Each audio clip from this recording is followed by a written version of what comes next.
Hello' guys, আজি আমি গৈছোঁ জাগিৰোডৰ নিজৰা পাৰ্কলৈ। এই পাৰ্কখন মই প্ৰথমবাৰৰ বাবে আহিছোঁ। পাৰ্কখন ইমানেই দেখিবলৈ ধুনীয়া।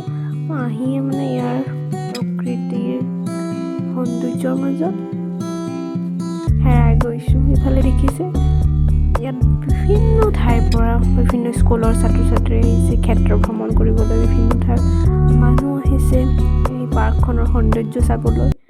আজি ময়ো আহিছোঁ, যিহেতু মোৰ কৰ্ম জাগিৰোডতে হয়।